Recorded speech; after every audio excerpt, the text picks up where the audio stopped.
আসসালামু আলাইকুম ও রহমতুল্লাহি বারাকাতু। সকলকে আমার ইউটিউব চ্যানেল লাইট অফ ইসলামে স্বাগতম।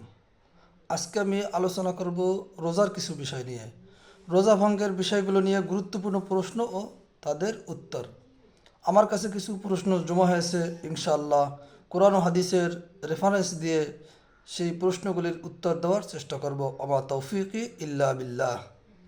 1 নম্বর প্রশ্ন, ইচ্ছাকৃতভাবে খাবার বা পানীয় গ্রহণ করলে রোজা ভাঙবে কিনা? যদি কেহ ইচ্ছাকৃতভাবে খাবার ও পানীয় গ্রহণ করে খায়, তাহলে তার রোজা ভেঙে যাবে। আল্লাহ পাক রব্বুল আলামিন কোরআনের মধ্যে বলতেছেন, সূরা বাকারার 187 নম্বর আয়াত, ওয়াকুলু ওয়াশরাবু হাত্তা ইয়াতাবায়্যানা লাকুমুল খাইতুল আবয়াদু মিনাল খাইতিল আসওয়াদি মিনাল ফাজর সুম্মা আতিম্মুস সিয়ামা ইলাল লাইল। আল্লাহ বলতেছেন, তোমরা পানাহার করো যতক্ষণ না তোমাদের জন্য ফজরের সাদা সুতা কালো সুতা থেকে স্পষ্ট হয়, অতঃপর রাত পর্যন্ত রোজা পূর্ণ করো। তো এই হাদিস দ্বারা বোঝা যায় দিনের বেলায় খাবার ও পানীয় গ্রহণ করা যাইবে না।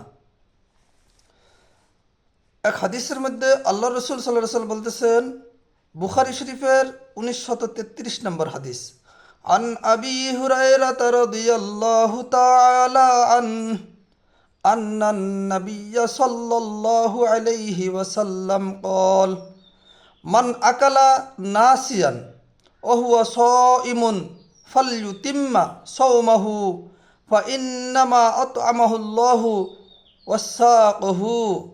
আল্লাহ রসুল সাল্লাল্লাহু আলাইহি ওয়াসাল্লাম বলতেছেন, যে ব্যক্তি ভুলে কিছু খাইবে অথবা পানি পান করবে, সেই ব্যক্তির রোজা ভাঙবে না। কেননা আল্লাহ পাক রব্বুল আলামিন তাকে দিয়ে খাওয়াইয়াছেন, আবার তাকে রোজাও রাখাইয়াছেন। এজন্য যদি ভুলে কিছু কেহ খেয়ে ফেলি, তাহলে চিন্তার কোনো কারণ নাই, এখানে রোজা ভঙ্গ হবে না। এখন যদি মনে করি খাইলাম, এরপর আবার আমি ইচ্ছাকৃত খাওয়া শুরু করলাম, তাহলে তার রোজা ভেঙে যাবে। এরপরে তাহলে তাকে কাফফারা সহ রোজার কাফফারা দিতে হবে। 2 নম্বর প্রশ্ন, বীর্যপাত হলে রোজা ভাঙবে কিনা? এর উত্তর হলো হ্যাঁ। যদি ইচ্ছাকৃতভাবে কেউ বীর্যপাত করে, তাহলে তার রোজা ভেঙে যাবে। যেমন হস্তমৈথুন, তাহলে রোজা ভেঙে যাবে, কিন্তু কাফফারা দিতে হবে না। আর যদি রোজার বেলায় কেহ দিনে 3 নম্বর প্রশ্ন, স্ত্রী সহবাস করলে রোজা ভাঙবে কিনা? এর উত্তর হ্যাঁ। যদি দিনের বেলায় কেহ স্ত্রী সহবাস করে, তাহলে রোজা ভেঙে যাবে এবং তাকে কাফফারা দিতে হবে। কুরআনের এক আয়াতের মধ্যে আল্লাহ বলতেছেন, উহিল্লা লাকুম লাইলাতাস সিয়ামির রাফাস ইলা নিসাইকুম। আল্লাহ পাক রব্বুল আলামিন বলতেছেন, রমজান মাসে শুধু রাতের বেলায় তোমাদের জন্য তোমাদের স্ত্রীকে হালাল করা হয়েছে, দিনের বেলায় নয়। দিনের বেলায় যদি কেউ মিলন করে, তাহলে তার রোজা ভেঙে যাবে এবং তাকে কাফফারাও দিতে হবে। 4 নম্বর প্রশ্ন, ইনজেকশন বা রক্ত নেওয়া হলে রোজা ভাঙবে কি না? এর উত্তর, যদি ইনজেকশনটা পুষ্টিকর হয়, গ্লুকোজ জাতীয় স্যালাইন হয়, যেটা দ্বারা ক্ষুধা নিবারণ করে, তাহলে মুফাসসিরুন বলেন তার রোজা ভেঙে যাবে। কিন্তু যদি স্বাভাবিক ইনজেকশন হয়, ব্যথার ইনজেকশন, ইনসুলিন, ভ্যাকসিন, এইগুলি যদি নেওয়া হয়, এই ইনজেকশনের দ্বারা রোজার কোনো ক্ষতি হবে না। 5 নম্বর প্রশ্ন, কান বা চোখে ওষুধ দিলে রোজা ভাঙবে কি না? কানে চোখে যদি ঔষধ দেওয়া হয়, ড্রপ ব্যবহার করা হয়, তাহলে রোজা ভাঙবে কি না? এর উত্তর হলো না। কানে অথবা চোখে যদি কেউ ড্রপ ব্যবহার করে, যে কোনো ঔষধ ব্যবহার করে, এতে রোজা ভাঙবে না। চোখে ড্রপ দিতে পারবে, কান পরিষ্কার করতে পারবে, কানে যে কোনো ওষুধ ব্যবহার করবে, এখানে ভয়ের কোনো কারণ নাই, এখানে রোজা ভঙ্গের কোনো কারণ নাই।